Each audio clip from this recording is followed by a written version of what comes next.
बिस्मिल्लाहिर्रहमानिर्रहीम। जन्नात से फ़ायदा लेने का आसान वजीफ़ा। जन्नात आपके दोस्त और साथी होंगे। नूर इस्लामिक टीचर के मुअज़्ज़ज़ नाज़रीन व सामईन, अस्सलामु अलैकुम व रहमतुल्लाहि व बरकातुहू। उम्मीद है आप सब खैरियत से होंगे। आज की वीडियो में हम जानेंगे कि जन्नात से आप फ़ायदा कैसे ले सकते हैं और जन्नात को अपना दोस्त और साथी कैसे बना सकते हैं। इससे पहले भी चंद एक वीडियोज़ इसी हवाले से हमने बनाई थी। कुछ लोगों ने नीचे कमेंट्स किए थे, अच्छे भी, और अपने अपने ख़यालात का इजहार भी किया था। बाज़ ने कहा था कि जन्नात को दोस्त बनाने की बजाय हम अल्लाह रब्बुल इज़्ज़त को अपना दोस्त बनाते हैं। बेशक ऐसी ही बात है। अल्लाह रब्बुल इज़्ज़त ही मोमिन के सबसे बेहतरीन वली हैं। अल्लाह रब्बुल इज़्ज़त से जब इंसान की मोहब्बत होती है और अल्लाह रब्बुल इज़्ज़त जब किसी से मोहब्बत फरमाते हैं तो हदीस के मुताबिक जिसका मफ़हूम ये है कि फिर सारी मखलूक़ात को कह दिया जाता है कि इस बंदे से अल्लाह रब्बुल इज़्ज़त मोहब्बत करते हैं, तुम भी इससे मोहब्बत करो। तो बिल्कुल ये दुरुस्त बात है। जन्नात से जो मोहब्बत होगी वो भी अल्लाह रब्बुल इज़्ज़त के हुक्म से होगी, और जन्नात से जो दोस्ती होगी वो भी अल्लाह रब्बुल इज़्ज़त के हुक्म से ही होगी। याद रखिए कि मोमिन चाहे इंसान है, मोमिन चाहे जिन है, मोमिन मोमिन का दोस्त और साथी ही हुआ करता है। तो नेक जिन्नात से दोस्ती करना या उसके लिए कोई आसान काम करना, ये बहुत ही बेहतरीन चीज़ है। इसमें किसी तरह से भी शरई तौर के ऊपर ममानियत नहीं है।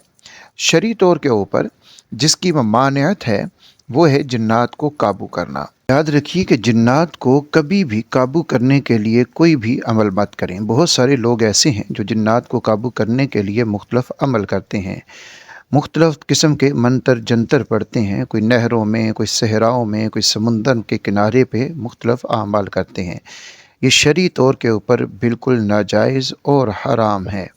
अगर ऐसा करेंगे तो अल्लाह रब्बुल इज़्ज़त की पकड़ में भी आएंगे, और फिर एक वक़्त ऐसा आएगा कि जिन्नात आपको बहुत ज़्यादा नुकसान पहुँचाएंगे। ज़ाहिर है, जब आप किसी से उसकी मर्ज़ी के ख़िलाफ़ काम लेंगे, उसके ऊपर जुल्म करेंगे, तो जब भी उसको मौका मिलेगा वो आपके ख़िलाफ़ भी जाएगा। तो इसलिए इस चीज़ से बिल्कुल बाज़ रहें। जिन्नात भी हमारी तरह शरीयत के पाबंद होते हैं। उनमें मोमिन भी हैं, उनमें काफिर भी हैं, उनमें मुख्तलिफ़ मसालिक के लोग भी हैं। सारे लोग उसके अंदर शामिल होते हैं, इसलिए उनके साथ ऐसा मामला बिल्कुल भी मत कीजिए। बहुत सारी ऐसी मिसालें हमारे मुआशरे में मौजूद हैं कि जिन आमलीन ने जिन्नात को किसी अमल के ज़रिए से अपने काबू में किया और उनसे जायज़ नाजायज़ हर काम लेते रहे, लेकिन फिर आखिरी वक़्त जब उनका आ गया, बूढ़े हो गए, फिर ज़ाहिर है वो उस तरह से पढ़ाई ना कर सके, अमल को जारी ना रख सके, तो फिर जिन्नात उनके ऊपर हावी हो गए। जब जिन्नात उनके ऊपर हावी हो गए तो फिर आखिरी वक़्त में उनको कलमा भी उन्होंने ना पढ़ने दिया। तो बजाय इसके कि उनसे कोई फ़ायदा होता, थोड़े से फ़ायदे के लिए हमेशा के लिए नुकसान में चले गए। इसलिए आप भी ऐसी कोई ख्वाहिश मत अपने दिल के अंदर पालिए। जैसे हमारे एक वीवर ने ये लिखा था कि मैं परी को काबू करना चाहता हूँ। तो ऐसी ख्वाहिशात अपने दिलों के अंदर बिल्कुल भी ना पालिए।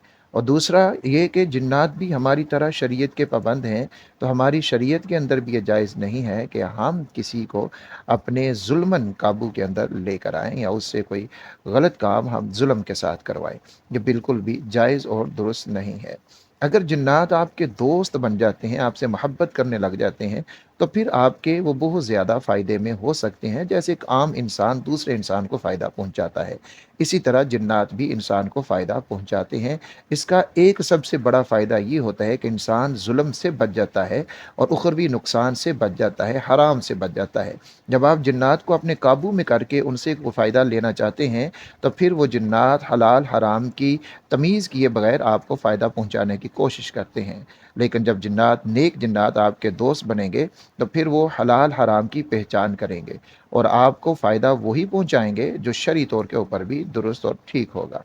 इसलिए ये ख्वाहिश बिल्कुल भी अपने दिल के अंदर आपने नहीं पालनी कि जिससे ये मालूम हो सके कि हम कोई जिन्नात को अपने काबू में करें किसी अमल के ज़रिए से, और फिर उनसे हम फ़ायदे हासिल करें, जैसे पैसा मंगवाना, दौलत मंगवानी, किसी अपने दुश्मन को नुकसान पहुँचाना, किसी की कोई चीज़ चोरी करवाना। ये लोग करवाते हैं, लेकिन ये बिल्कुल गलत बात है। आपने करना क्या है? आपने सिर्फ़ ये अमल करना है, रोज़ाना सूरतुल इखलास की तिलावत करें, तस्बीहात पढ़ें, जैसे सुबहान अल्लाह वल्हम्दुलिल्लाह, ये तस्बीहात हैं, सुबहान अल्लाह व बिहम्दिही, ये तस्बीहात हैं, सुबहान अल्लाह, अल्हम्दुलिल्लाह, अल्लाहु अकबर, ये मुख्तलिफ तस्बीहात हैं।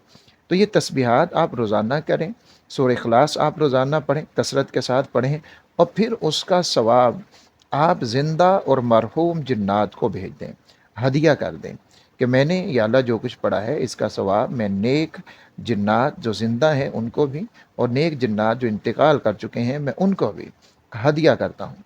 आप अगर ये अपना मामूल बना लेते हैं और ये सवाब उनको हदिया करना शुरू कर देते हैं, फिर कुछ वक़्त ऐसा गुज़रेगा कि ख़ुद ही आपको कुछ इशारे ऐसे महसूस मालूम होंगे, जिन्नात आपको ऐसे इशारे देंगे जैसे वो अपनी मौजूदगी का पता दे रहे हैं। और एक बात को याद रखिए, बहुत कम ऐसा होता है, आप समझें करोड़ों में से चंद ऐसा होगा कि कहीं पर वो अपनी शक्ल से किसी के सामने आ जाएं। ऐसा नहीं होता। जिसको अल्लाह रब्बुल इज़्ज़त जिसकी आँख खोल दें, नज़र खोल दें, हो सकता है वो उसको देख ले, वरना ये एक ऐसी मखलूक है जिसको आम इंसान की आँख वो नहीं देख सकती है। तो इसलिए इस चक्कर में ना पड़ें कि मुझे नज़र नहीं आ रहा, मैं उनको देखना चाहता हूँ। अगर वो आपके दोस्त बन जाएंगे तो आपको बग़ैर देखे ही बहुत सारे फ़वाइद हासिल हो जाएंगे, बहुत सारे काम आपके बन जाएंगे, जो हलाल और जायज़ काम होंगे वो काम आपके बन जाएंगे इंशाअल्लाह। लेकिन आपने ये काम करना है, सूरह इखलास को रोज़ाना पढ़ना है, और कुछ तस्बीहात आप पढ़ें, जो भी तस्बीहात आपको याद हैं, और भी जितनी भी आप तिलावत कर सकते हैं, उसमें आप जब भी दुआ करें तो ज़िंदा और मरहूम नेक मोमिन जिन्नात को आप ज़रूर उस दुआ में याद रखें, और अपनी उस कलाम का, अपनी उस तिलावत का उनको हदिया कर दें। ये चंद रोज़ ये अमल आप अगर करते हैं मुस्तकिल मिजाजी के साथ, आप अगर ये अमल करते हैं तो फिर आपको इसका रिज़ल्ट बहुत जल्दी नज़र आएगा इंशाअल्लाह व ताला, और आपको समझ आ जाएगी कि वाक़अतन इस अमल से हमें बहुत ज़्यादा फ़ायदा पहुँचा है। और ये जिन लोगों ने भी किया उनको इससे फ़ायदा हुआ, और वो अपना एहसास ज़रूर दिलाते हैं, जैसे कि कहीं से अचानक आप बैठे होंगे, आपके पास बहुत ज़्यादा खुशबू आना शुरू हो जाएगी, या कोई भी ऐसा हो सकता है आपके पास कोई चीज़ अचानक से हरकत करके दूसरी जगह के ऊपर चली जाएगी। यानी वो इशारा ज़रूर दे देते हैं कि हम आपके पास हैं और हमारी आपके साथ दोस्ती है। तो ये कोशिश कर सकते हैं तो ज़रूर कीजिए, वरना दूसरा जो मामला मैंने आपको पहले बता दिया है, उनको किसी तरह से भी किसी की बातों में आकर उनको ग़ुलाम बनाने की, उनको क़ैद करने की, अपना मुवक्किल बनाने की, ये कोशिश आप हरगिज़ मत कीजिए। वो अल्लाह रब्बुल इज़्ज़त की एक मखलूक हैं और हमारी तरह ही हैं, उनके भी हमारे ऊपर हकूक़ हैं, और वो नेक मोमिन उनमें से होते हैं। तो हम उनको कैसे किस तरह से नुकसान पहुँचा सकते हैं, ये बिल्कुल भी जायज़, रवा, दुरुस्त नहीं है कि हम किसी तरह से भी उनको नुकसान पहुँचाएँ, या फिर उनसे हम अपने लिए कोई दौलत या कोई दूसरी चीज़ें मंगवाना शुरू कर दें। उसके 2 तरीके हैं, वो कहाँ से लेकर आएँगे। एक तो ये कि वो कहीं से चोरी करके लाएँगे, जो शरई तौर के ऊपर हमारे लिए भी हराम है और उनके लिए भी हराम है। दूसरा ये है कि वो अपनी मेहनत से या अपने पैसों से लेकर आएँगे, तो ये जो चीज़ है ये भी जायज़ नहीं है कि वो ज़ुल्मन, ज़ाहिर है आप किसी को ज़बरदस्ती उसकी दौलत आप हड़प रहे हैं। तो इस वीडियो को शेयर ज़रूर कीजिएगा। अपना अपने प्यारों का बहुत सारा ख़्याल रखिए। अल्लाह हाफ़िज़ व नासिर।